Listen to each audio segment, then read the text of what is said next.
I'm 62 today. I don't take a single tablet. So I don't go to a supermarket to pick up something because I know how it is grown. I can't grow all my food, but the choices I make about picking up the right kind of food from farmers who still believe that they shouldn't poison their soil. I always thought there's something called the green thumb, and I realized it's just the connection to nature and connection to the earth, connection to soil, connection to food.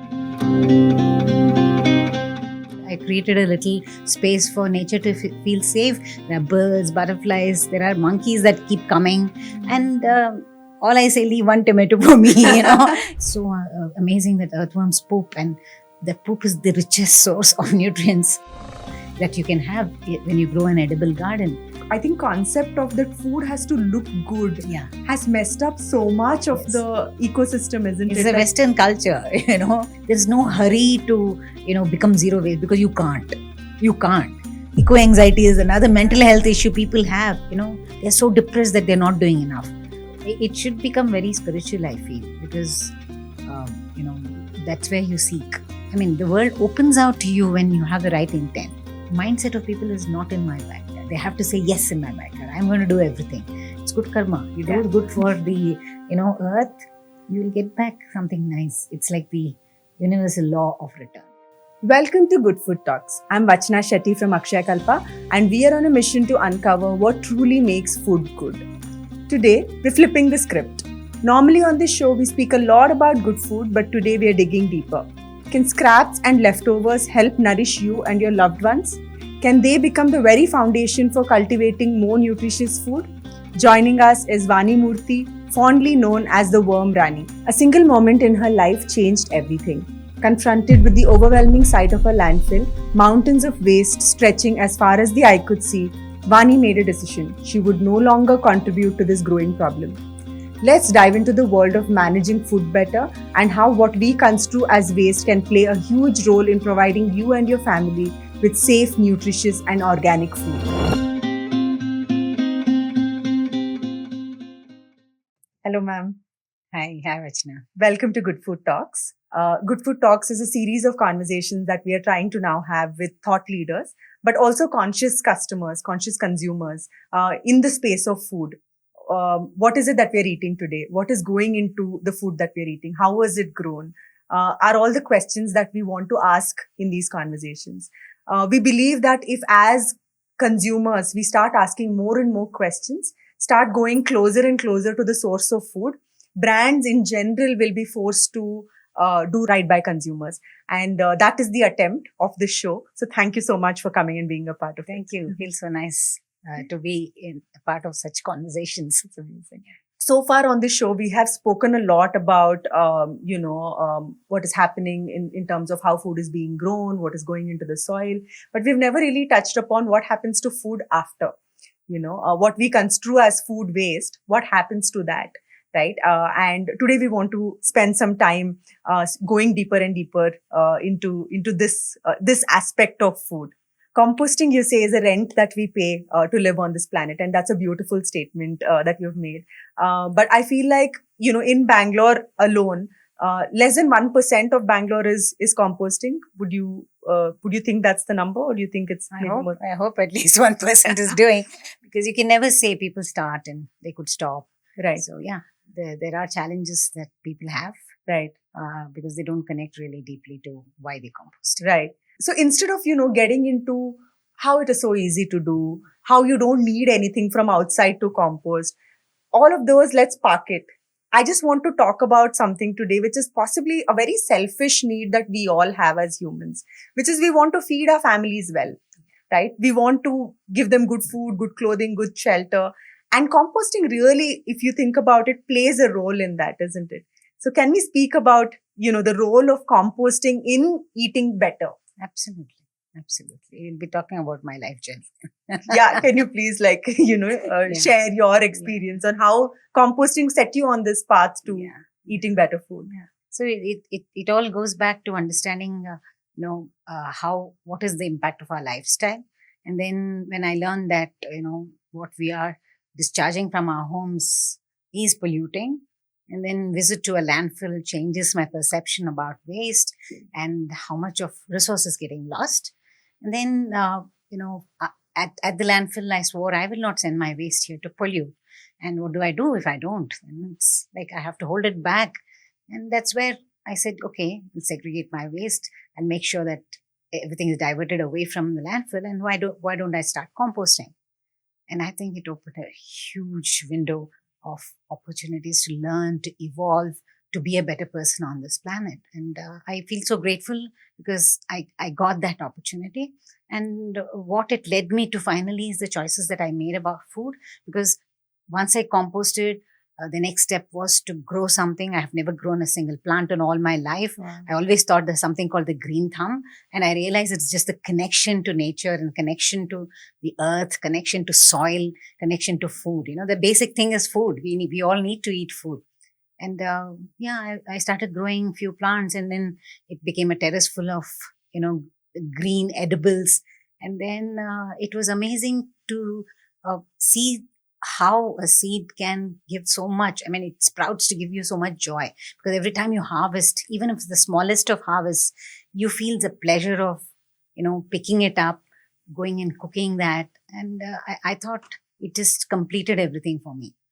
So, and today what I can't grow all my food, but the choices I make about picking up the right kind of food from farmers who still believe that they shouldn't poison their soil. So that's a connection we get. So, I mean, the world opens out to you when you have the right intent. Beautiful. So what was the first thing you grew on your terrace? I think it was brinjal and tomatoes. and from there, what else did it lead There's to? nothing that I haven't grown. Oh, wow. I have tried everything, but of course, it's not like I'm growing because I need to eat all the food. I share it with the natural world. I created a little space for nature to feel safe. There are birds, butterflies, there are monkeys that keep coming. And all I say, leave one tomato for me. It's not that I can always buy. But it's so nice for nature to come and eat. The butterfly comes and, the caterpillar eats all the curry leaves. And many people say, oh, it's eating my food. I said, no, it's not your food. They know the caterpillar has the first, take on it. And just to see the whole life cycle of a butterfly and seeing the pupa, the butterfly emerging from that little pupa, such a huge one. How did it fit? So the curiosity, the joy, sheer joy of seeing nature up so close. I mean, that has been the best part for me. I'm 62 today, and I always feel, I feel so blessed because that connection to nature, which I never had previously, has become a part of my life. It's beautiful. There's something that we keep, like Shashi keeps talking about at Akshayakalpa, that farming, like we always think that we need to interfere, when it comes to nature. Like for example, if there is a pest attack, we need to take action immediately to solve for that attack. But if you actually take a step back and just sit and observe, you'll see nature taking care of it itself, right? Absolutely. Like when there is a pest attack, there's a predator who's going to come for that pest. And then something else is going to happen and something else is going to happen. And in general, it's going to get taken care of. Yeah. I mean, I also have the least interference with I always say they know what to do. They know how to survive. We don't have to pamper them and don't feel bad that something died. It's something natural, So I just tell my plants, I trust you, So you do what you have to do. And so it's not like when you expect something and then, you don't get, there's a disappointment. There's no expectation here because you know that they can take care. So I haven't sprayed even a neem spray for the longest time. And I let it's more like a jungle where there is, there is no monocropping. I don't have only brinjal plants. Everything grows. Some survive, some don't. So I think that's the best way to understand nature, because nature thrives when you don't interfere with it. Like the compost. The compost is like a living. They say one handful of compost is like has more life than the number of people on this planet. It is a thriving life there. Same way with soil. So they all know, I mean, nature knows what to do, So when the way we interfere, try to pamper, you want to do some exotic thing which is not even native, probably that's where things go wrong. Yeah. So, yeah. No, very true. I used to have this. I mean, I still have a garden, and I used to spend a lot of time before I had a child in the garden. And when monsoon came, I'd be like, "You don't need me. The garden doesn't need me because it's thriving on its own. You know, like everything is getting taken care of. Even watering is getting taken Right, care of. You know." right. And I would just sit like, "So what do I do now?" Because Yeah. everything is just in its place and doing really well. True, So true. yeah, And when you enjoy the process of seeing them in their original state of being, they're just creating themselves to be yeah, something. And, I think when you connect to that, you realize that natural world is so beautiful. yeah, It doesn't need any support from humans. In fact, we keep away from it. The yeah. more we try to support, we are destroying. True, very true. We are such people who are always taking, resources getting spent, the earth's resources, and the depletion happens, and everywhere there's destruction, desertification. There's so many things that we as humans have interfered, and that's what happened. So why not let nature, be by itself? Yeah. So in fact, each urbanite can have their little spaces where they feel connected to nature. By even a balcony, you create some greenery, compost in one corner, grow some, suppu, your palaks and your methis and all Yeah. that. You just become a farmer. Yeah. You're a little farmer in your own little home. And so much of happiness, you don't have to go seek nature somewhere in the forest resort or something like that. You're just creating that little thing. Maybe probably a bird will come in. So it is so wonderful to have that component in your homes, even if the smallest. Then you don't have, it's the mind space. Most people say, "Oh, I don't have space to do this or that," but you can. Even a windowsill can be green. Beautiful. Yeah. My son has this book, and it's a little funny, but that book is called the Poop Book.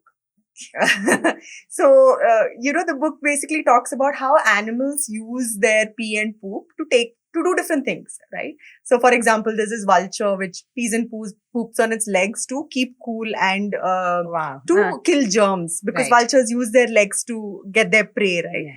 And so he goes around asking everybody, do you know which animal this is? Do you know which bird this is? And there's so much conversation around poop. And, like, for example, even termites use it to build their houses, Yes. right?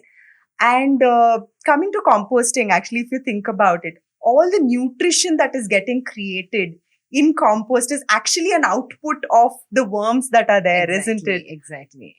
And it is because of the biodiversity that is there in the compost or in the soil that we are able to get different kinds of vitamins, minerals, nutrition that we have to get. And if we don't have that biodiversity, we won't be getting the nutrition, isn't it? Absolutely. Because when you let life thrive in soil, that is when the plant absorbs, because they are giving something the plant can readily absorb. And the plant is absorbing that, and it is nutrient dense. And that's the plant we are supposed to eat, which is giving us the immunity and and the life force that we need. And that's missing in today's agriculture, actually. So it's very important to understand that connection, that we need to put organic matter back to soil, which will help that life thrive. I mean, it's all the cycle of life. You see that everything completes in every stage. It's so amazing that earthworms poop, and that poop is the richest source of nutrients that you can have when you grow an edible garden. So when they say worm rani, it's my friend coined that word only because I fell in love with earthworms, and I would take it everywhere, wherever we do a demo or a talk, and show kids, when they hold, I say, don't hold for too long. They love to go deep in. They can't survive when there's no moisture or when they're exposed to light. So the kids are curious to know why.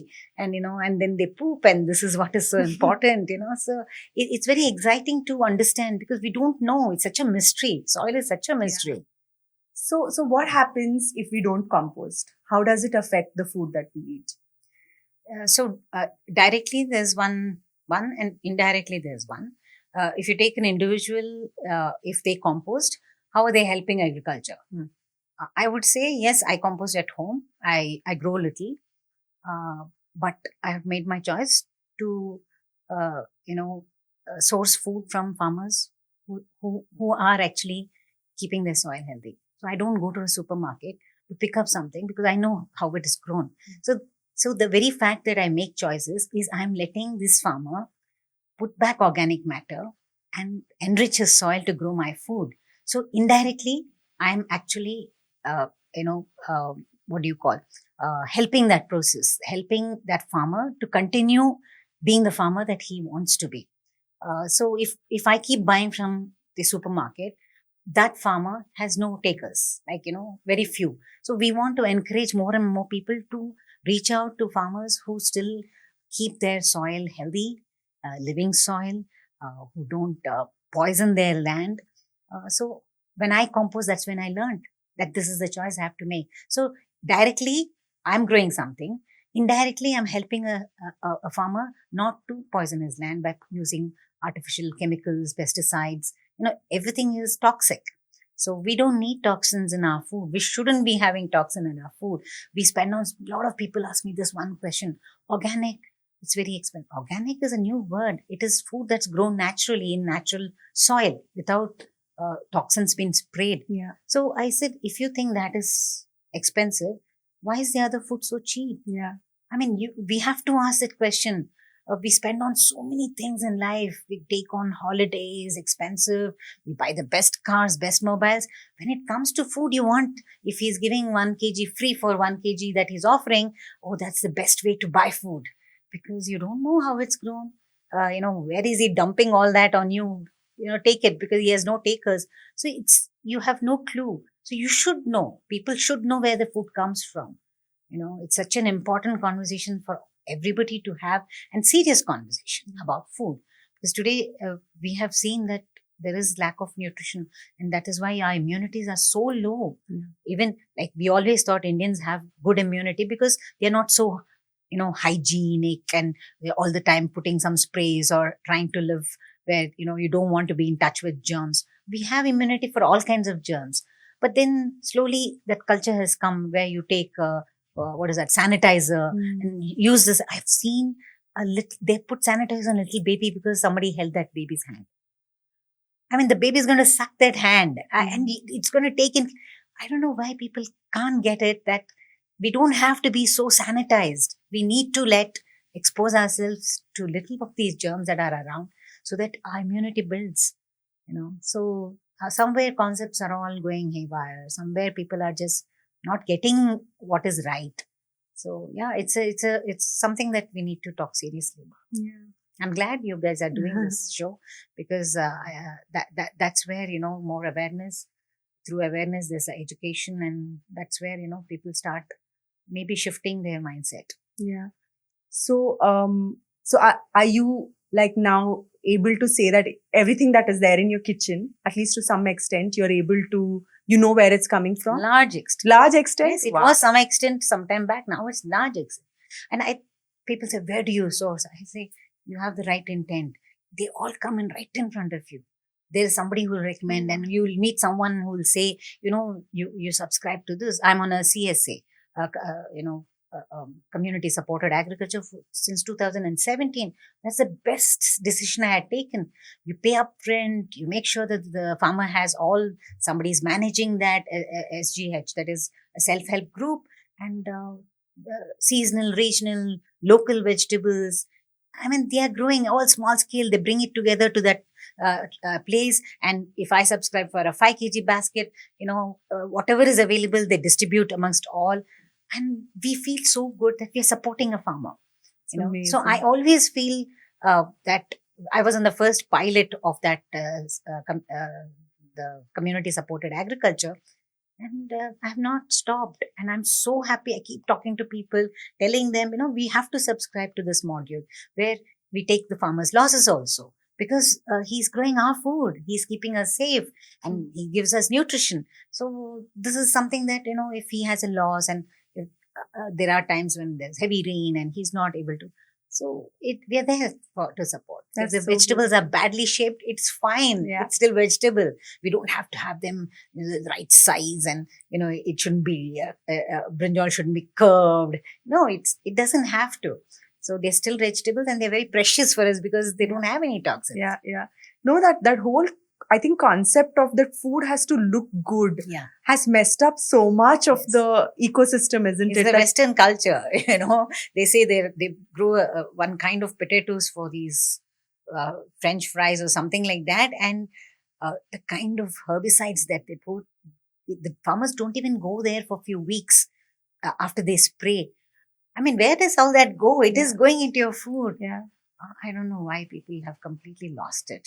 But what kind of effects? That's why cancers are higher.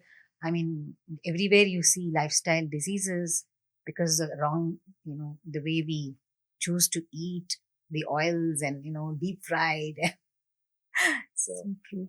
So about the CSA, would you like to tell people watching if they had to subscribe, if there is a way to become a part of it? yeah, there are lots of CSAs of late, but what I have subscribed, I can talk about it.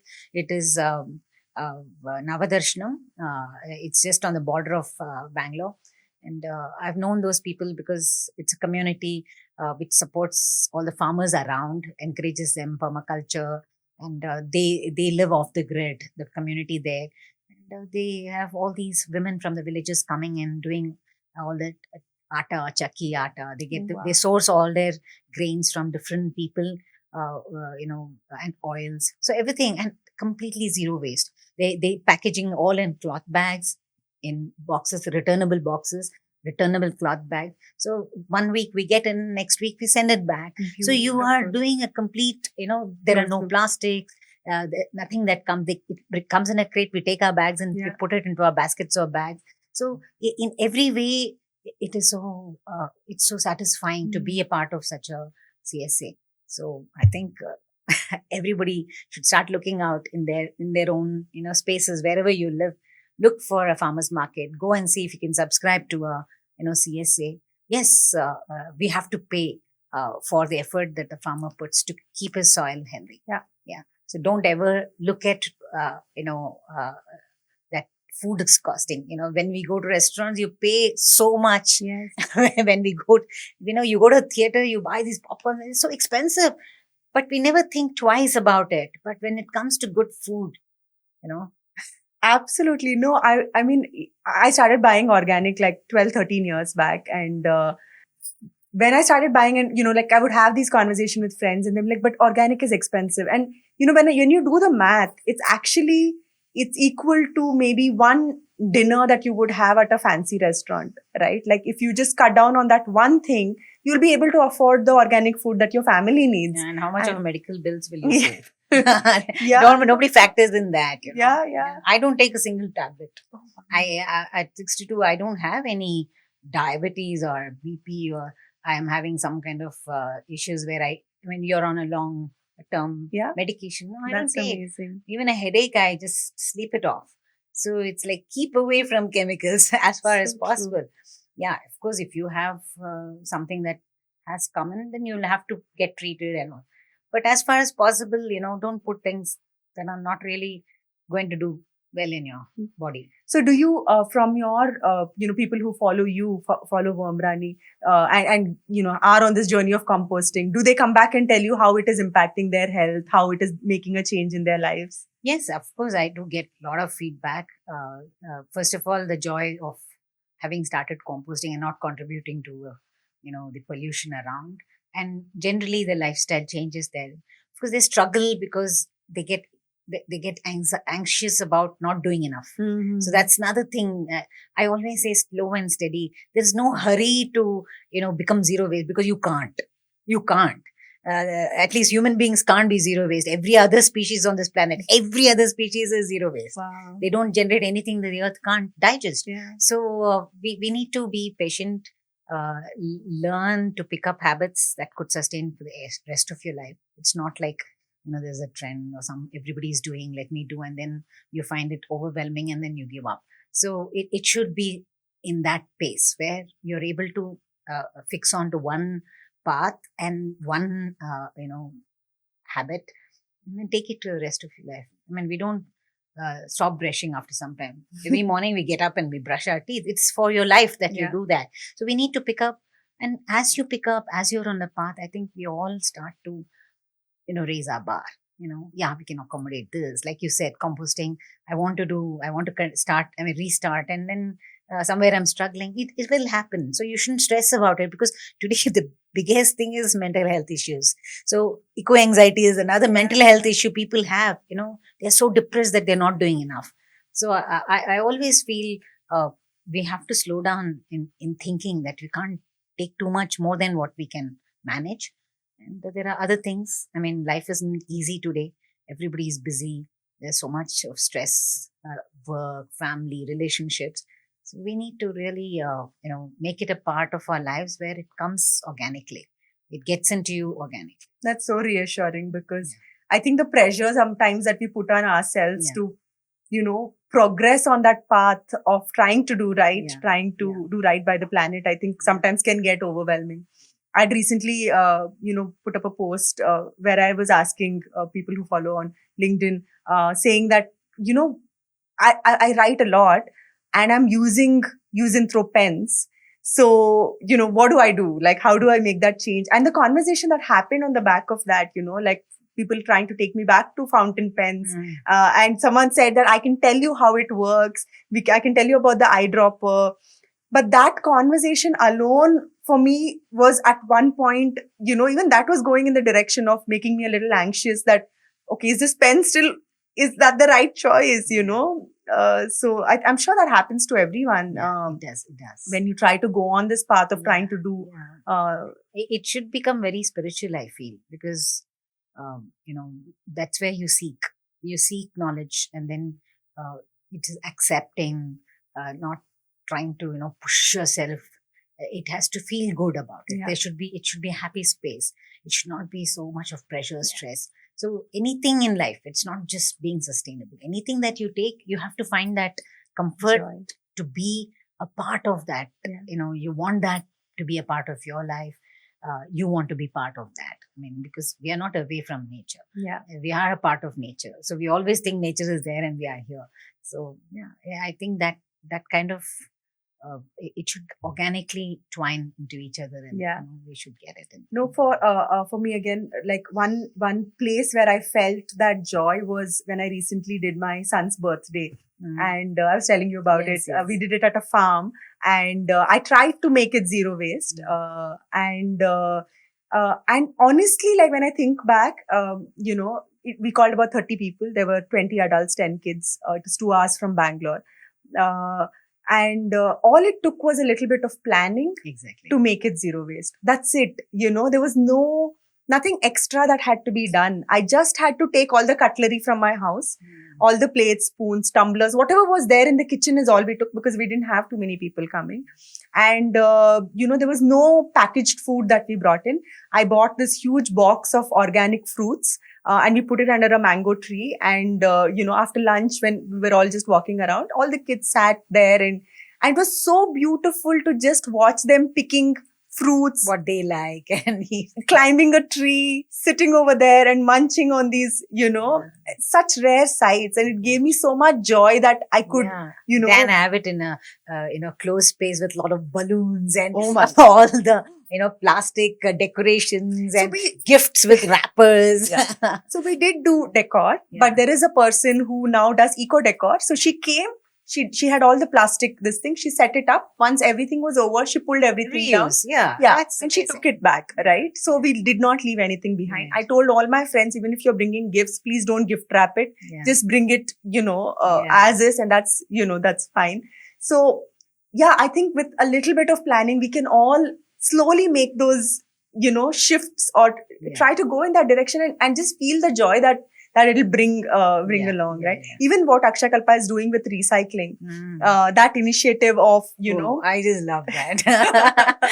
Every tag, every thread, I send it back. So it's like, when they're ready to take it back, why not? So when we launched that initiative where, basically we told because the customers had to partner with us on this, right? If the customers didn't partner, we wouldn't be successful. So the whole rinse dry return, getting customers to get used to the rinse dry return was a task initially, right? Because there were few of them who possibly did not know how to do this, right? Who would just put milk pack as is Yeah. into the bag. And then our delivery, the agents who are the superheroes of this entire initiative, they would put it back there saying, you know what, like you need to rinse it and give it back. And today, like more than, I think about 15% of our customer base is recycling today. And and we want more and more. Like Yeah. our goal is to take it to 100%. If you are an Akshayakalpa customer, we want you to recycle. That also, like within the team, within the marketing team, it brings us so much joy that we've pulled off an initiative like this, which possibly no other brand has, Absolutely. And also, see, the thing is, they also start learning about the value of recycling, because there's a huge industry, or what do you call, a sector which depends on livelihood for when they recycle. And also, you're bringing the product back to reuse, and it's like it's a nice loop to be in. And more people should do that. Send back egg cartons, send back their milk packets clean and neat. We always say wash the dabba and give it to the recycler, so that it is clean, and they are able to do the job what they have to do. Otherwise it gets discarded, and you don't give any dignity. Like the milk packet of 7 days old, it stinks inside if it is not rinsed. And imagine a person who has to rip it open for recycle or clean it. You're not giving them the dignity. There's food in your dabbas and you're giving back. Nowadays everybody order around. So I feel this needs to reach a larger audience, where they look up. Those days it used to be like that. I remember my mother, everything they'll keep, either they reuse it, or that kabadi wala will come and they'll give it to him. And since you have to keep it at home, they used to keep it clean. Yeah. So the thing is that today you discard, it goes off as mixed waste. Where does it land up? In water bodies, everywhere you see garbage. So I think the mindset of people is not in my backyard. So we need to get them to get the YIMBY symbol. Yeah, that is yes in my backyard. They have to say yes in my backyard. I'm going to do everything. I don't say that it is the government or the municipality that needs to do all this. We pay taxes, we pay cess, and it's their job. No. You have generated it. If you don't, if you can't manage it, don't generate it. That has to be the way we have to start looking and educating people. It should start from schools, where you value everything which has come from the earth's resource. Like if we deplete it so badly, what are we going to leave behind? This is something that people don't think about. So we need to slow down to think about things that are good. It's good karma. You do good for the earth, you will get back something nice. It's like the universal law of return. Yeah, very true. You throw negativity, you get back negativity. You throw positivity, you get back. So do something for your mother earth. She'll bless you. Yeah. So they say that, dipping hands in soil, we were just speaking of soil during the break, is good for your mental health, right? The serotonin, the organisms, interact with you, and your body starts to produce serotonin, which makes you calmer and happy. Does the same happen when you compost and when you, Yes. Because see, the composting process should give you that amazing smell of earth. When rain hits the soil for the first rain, you get that lovely smell. That's what should, because it's of the multiple microorganisms that are in the composting bin. So it shouldn't smell bad, and it's always so nice to touch that moist soil, and there is life in it. So it's great to touch, smell, and feel. That's why I say composting is not like you can learn through a book, or just by somebody listening to somebody. It has to be an experiential learning. You have to touch, feel, and see it and experiment it. It's okay to fail, even if it didn't come out well. Like for me, it didn't turn out well for the first time. It was stinking, but that's where I learned, because I didn't want to send my wet waste out. My organic waste, it's too precious, and I don't want it to go and pollute the planet. It's a double thing. One is you're holding back resource to put back to where it belongs. Second is when you let it go, you don't know what happens, how it's impacting the environment or the ecosystem.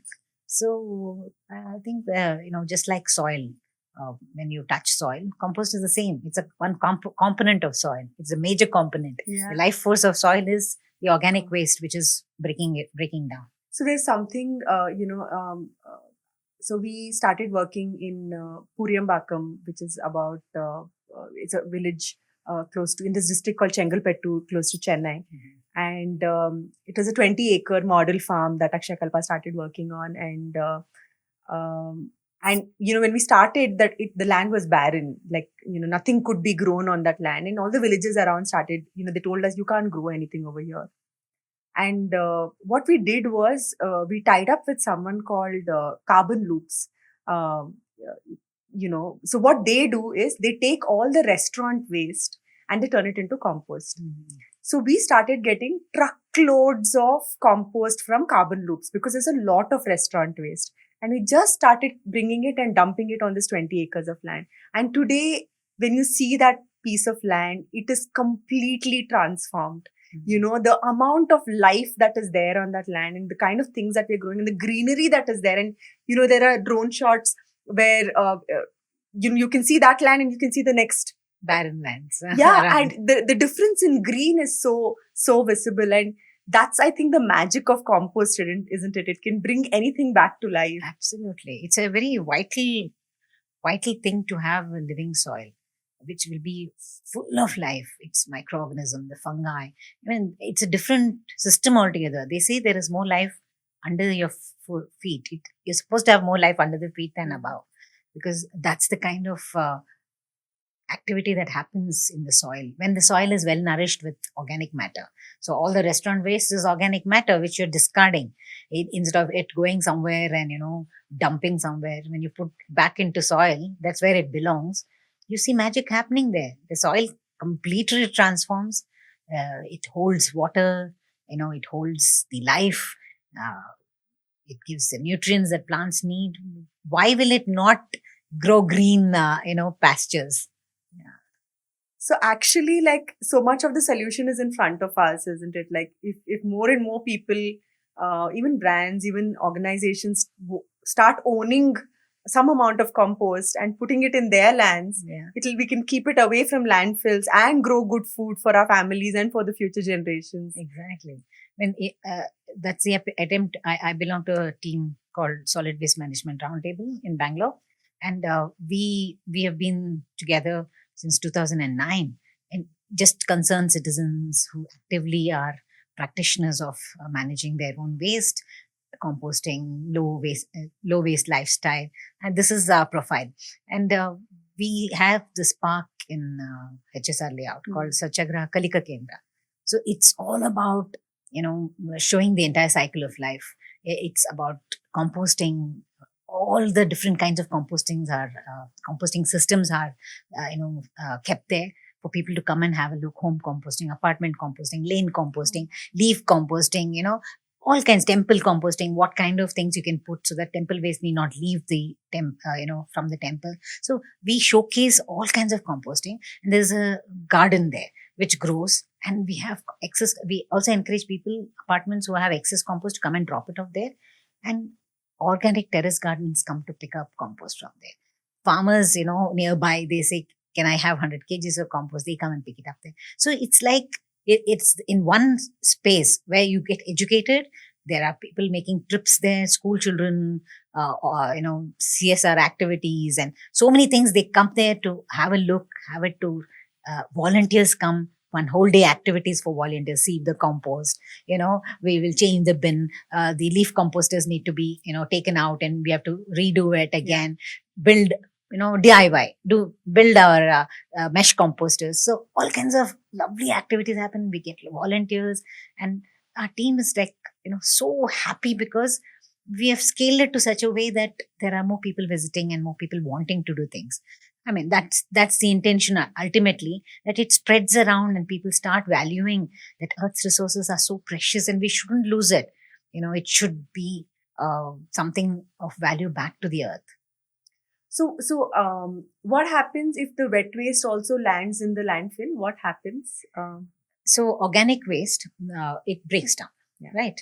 Wherever it is, it starts to break down. So, in ideal conditions, if there is enough oxygen, it's called aerobic composting, that it's break down with the help of oxygen. So, and that's the right way to do. So it doesn't sting. It is very fluffy, and in every way, the product itself is quick, very fast. The other kind of composting is when breakdown happens without air, it's called anaerobic. So in landfill, what happens is 60% of what we discharge from our home is organic matter, which is wet and which will finally break down.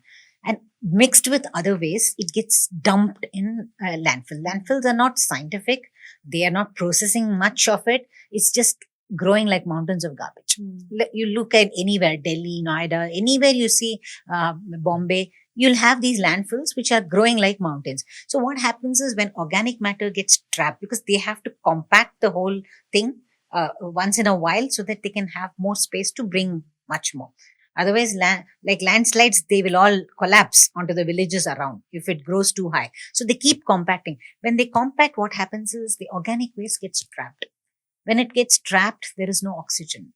So that is where the whole impact of pollution happens, because when anaerobic digestion of this, it brings out methane, which is a very deadly greenhouse gas. So landfills always keep emitting methane, which again is very polluting, which is like 20-25 times worse than carbon dioxide. And second thing is there's a dark fluid called the leachate that runs off when this happens, the anaerobic breakdown happens. And that enters not just the soil around, it enters the groundwater. So you're contaminating three things that are so precious for life to live on this planet. The air that we breathe, the water that we drink gets contaminated, and the soil that grows our food gets contaminated. So this is very toxic liquid, which needs to be contained. And it won't be because it's not managed scientifically. This is what happens in landfill when we send out our wet waste along with others. So wet waste has to be processed separately. It has to go to a biogas unit or a composting facility. I think every individual should take onus of composting, because the smallest portion of, our organic waste is where we generate. It could be 1 kg, 1.5 kg per household. It's so much easier for them to put process in their homes, and get it going, so that you lessen the burden on the municipality, because they cannot manage the huge amounts of organic matter that they have to deal with. And the whole system collapses. It's a huge burden, not just on the municipality, but on the Mother Earth. It is a burden on the Mother. So what we are technically doing then is we're putting out a resource which can actually help us grow organic food. And we always are, all of us, a lot of people are saying organic is expensive. So you're not using the resource which can help you grow organic food, and you're putting it out there, and you're creating 3 different kinds of problems. Exactly. In the air, in the water, in the soil.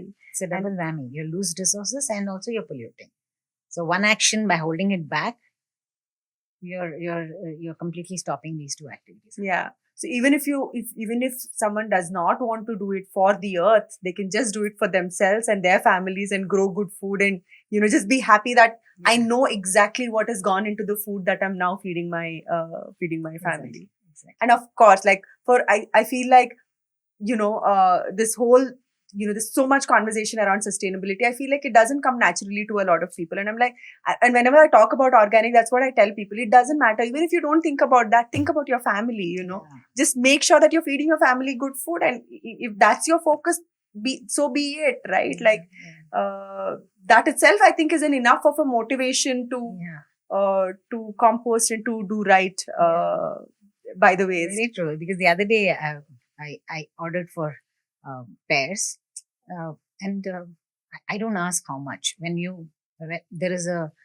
store 2 lanes away from my home, and every Tuesday and Friday they said we have this vegetable. She'll send a video. So I saw lovely pears. I just ordered, send me pears, and send me this, and then it came and I saw the bill and I said, oh, $750 a kg. Then I said, oh, what? I said, no, 1 pear I'll cut between us. We'll eat 1 pear per day and feel happy that, it's giving us the nutrition. So I just kept it between us, and we were, taking one piece. I said, you 50 rupees, me 50 rupees. So you don't feel that stress of your spending, because ultimately we will look at the money, how much it goes. But when I don't ask how much it is, whatever comes is like blessing for me. Yes, I bought it. It's okay. That money would have gone somewhere else. Yeah. So maybe I won't buy 2 saris in this year instead of, have a better food. So that's what ultimately it's the choices that you make. It may not apply to another person, but it applies to me. So it's my choice. So I don't push my choice on somebody else. But I feel proud, I feel happy, I feel satisfied with the choices that I make for my own health and my husband's health. My kids were there, of course, their health. Now they are on their own. I encourage them. I give them links to these people. Please don't look at money, order. So my daughter-in-law, my mother said that we have to do this. We'll buy this. We'll do. So yeah, finally, it's passing to the next generation also, that they're careful on where they buy. They should know where the food comes from. So it's all again the choices. It's a conscious, educated choice that you're making, knowing what happens when we just buy randomly, not knowing where it comes and how it was grown. Why was it grown like that? Because organic matter is missing from soil. So you can look back and see the loop going around. So somewhere something gets cut, and then the whole system collapses. That way. They say your choices are your half chances. Yeah. There's a saying which goes that way. And so, what do you think are some of the choices that we can make in our day-to-day living to go towards the lifestyle that you have? I mean, at every step, we need to make not because I want to change the world. I want everybody to do, because you first of all stop judging your own people at home. When I make a choice, it's my choice. I don't push my choice on others. So that should be like a base, because it'll soon collapse, because people around are so fed up with you constantly telling them what they should do, right, this, that. So you're telling them I'm right, you're wrong. So when the judgment comes, then your whole purpose is gone. So if you stay in a space that every choice I make is that a choice I make and I'm not pushing on somebody else. So that will sustain. That will take you forward.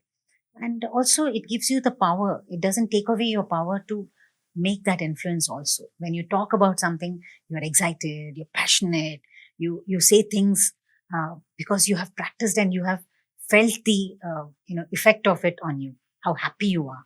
So it translates also very easily. You don't have to convince people to tell, oh, this is the right way to do or that is the wrong way to do. So stop being judgmental, make the choice right from how less wastage, about, fast fashion, because that has become how much of material is synthetic and where does it go after you use. Always ask yourself, where does it go? What does it do the planet? And is it really worth for us to do? Then about the food, then everything, like, can I stop? Can I refuse things that are very temporary? Single-use disposables are such a huge thing. It's the biggest contributor to the amount of garbage that's after a wedding. You see how many bottled waters, how much of stuff that goes out, single-use. So can I consciously refuse them? So, put up the principles of waste management into your life. And where can I refuse? Where can I repair? That those were all things that we were very very good at. In few generations back, they never threw things out. They would recycle, repair, maybe pass it on. One is used and it's still good, you give it to the other person. Cousins shared their clothes. So somewhere that minimalism has to come in. I'm not saying you have to be minimalist, but we need to look at, this is one earth. It doesn't have infinite resources. There is a cap there, and we need to make sure that we conserve something so that there are generations ahead of us can also enjoy what the earth is offering. And also climate change, such a reality that that because of depletion of all the resources, like trees are going, there's so much of construction happening, landslides are happening. Like you have a tourist spot and so many hotels come up, and suddenly you see because of the excess rain, it's not able to take that kind of development. So we need to preserve these places which are so pristine. And so there is so much we can think of. But start at home, start at individual level, and somewhere your influence will carry and somebody it will impact and they will want to make the change. So you don't have to push your agenda on someone. So for me, it's always that you if you want to hold your power off, that you're able to get somebody to think of the change. I'm not saying you make the change. They think. When people come and say, ma'am, because of you, I started, I said, no, you thought of it and you saw me do it. That's it. That means it was you who made the change. I didn't make the change for you. So I think we need to make choices at every step. First, look at your lifestyle. Then all the choices that you will need to make will start happening. It's beautiful. And I think the essence of a lot of what you said is also to just be kind to yourself while you're doing all of these things. Yes. Right at the beginning, I said, I've been trying to compost, it's not happening now. And the immediate reaction was, it'll happen, it'll come to you. And I think that kind of reduces so much of the anxiety that comes with not doing these things. Yeah. So, yeah. Okay. What's your favorite Akshayakalpa product? It should be the fresh vegetables, fresh greens, the corianders and the palaks, and the lovely packaging that it comes in. Yeah. What do you think is the future of food? It's conscious choices. And the future is, the more we let things get destroyed, we won't be having real food. So there should be a conscious effort on everybody's to turn to food that is real. What are some of the no-nos in your kitchen? Well, lots of them. First of all, cookware, what I cook in, gone back to traditional cookwares, no Teflons. I mean, no matter what people say, it's still safe and all. I don't want to use it. I will not debate on that. And yes, no processed food, no packaged food. Very rarely there'll be a bottle of sauce, because my son, every time my son comes, he needs sauce, so he keeps that. Otherwise, try to make everything fresh. All the masalas fresh, great fresh coconut, and it's like we eat a typical South Indian meal. So slow cooking, no hurry. I don't want stress to get into my food, so I have slowed down. And the morning there's like, I don't give appointments in the morning, or I don't do any sessions in the morning, because it is like a very focused, whatever little I cook, it has to be slow, so that there's good energy when we eat it. So, yeah. Just, I'd be happy with my clutter around in the kitchen. So, it's not like, I have to be like this, like that. So, yeah. Generally, it's a happy space for me, safe space. Very nice. Any guilty pleasures? Yeah, I mean, definitely order in once in a while, and I definitely will not feel bad that there was the boxes that came in. Clean it and send it for recycling. Doing once in a while is fine. Yeah, we eat out sometimes. Yeah, sometimes I'm very lazy, and I'm fine with it. So all these are guilty pleasures. So I try not to feel guilty about it. They become pleasures. That's it. Yeah, I take out the guilt part of it, because the thing is, like, you shouldn't regret after having done it. My husband kept telling me for the longest time, I'll eat something else, I shouldn't have eaten it. And then now slowly I said, fine, I wanted to eat it, I eat it, no more guilt. So it's okay. It's beautiful. I think this has been such a fulfilling conversation, ma'am. I mean, really, thank you so much for coming on this show and being a part of Good Food Talks. Thank you so much for having me on show, and I'm glad you're bringing out something like this, because it's very important and great to be a part of this conversation. Thank you. Thank you.